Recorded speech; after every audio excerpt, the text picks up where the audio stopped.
اسلام گم شدہ است.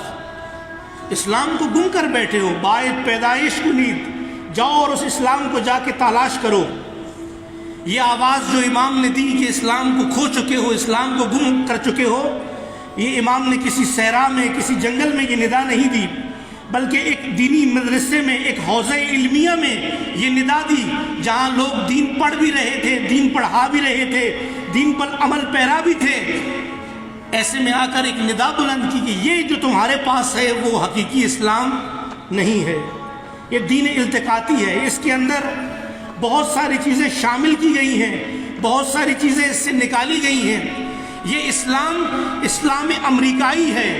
اسلام ناب محمدی کو امام راحل رضوان اللہ علیہ نے نہ صرف تلاش کیا بلکہ ایک امت کو متعارف کروایا کہ یہ وہ اسلام ہے جو معاشروں کو، جو ملتوں کو، جو امتوں کو عزت عطا کرتا ہے اور جو امتوں کو سعادت کی شاہراہ پر آگے بڑھا سکتا ہے. امام راحل نے بیداری کی تحریک کا آغاز کیا. 1963 میں شہنشاہی نظام کے خلاف قیام کیا، اپنی ملت کو بیدار کیا. امام فرماتے ہیں میں تمہیں بتاؤں داستان انقلاب کہ یہ انقلاب کس طرح آیا. فرماتے ہیں 20 سال قبل ملت ما خواب بود. 20 سال پہلے یعنی 1963 میں یہ پیغام دیا.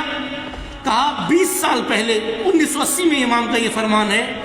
1963 میں جب تحریک کا آغاز کیا تو فرما رہے تھے کہ 20 سال قبل ملت ما خواب بود، یعنی 1960 میں ہماری ملت سوئی ہوئی تھی، توجہ نہ داشت، ان کی توجہ نہیں تھی. یہ اسی شہنشاہی نظام کے اندر زندگی گزار رہے تھے. ایک بہت بڑا تضاد اس معاشرے کے اندر موجود تھا، اور وہ تضاد کیا تھا؟ وہ تضاد یہ تھا کہ زبانوں پر نام حسین ابن علی کا تھا، لیکن جس نظام کے تحت زندگی گزار رہے تھے وہ یزیدی اور طاغوتی نظام تھا.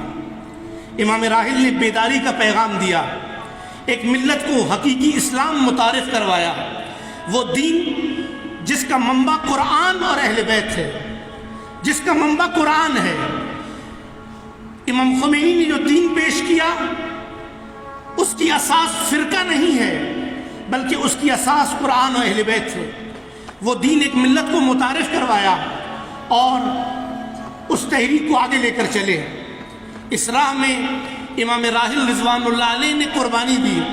امام کو جلا وطن کیا گیا، امام عراق تشریف لے گئے، وہاں پر بھی اپنی ملت کو وہ بانگ بیداری دیتے رہے، وہ پیغام بیداری دیا.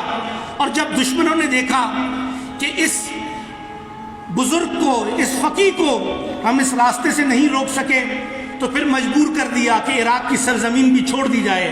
اور امام جب کویت کے بارڈر پر تھے اور ویزا نہیں مل رہا تھا تو وہاں پر اس فرزند حسین ابن علی نے وہی جملہ کہا جو 61 ہجری میں حسین ابن علی نے کہا تھا. امام نے فرمایا کہ اگر مجھے دنیا کی کوئی مملکت بھی ویزا نہ دے اور خمینی یوں ہی ایک سرحد سے دوسری سرحد گھومتا رہے پھر بھی ذلت کو گوارا نہیں کر سکتا.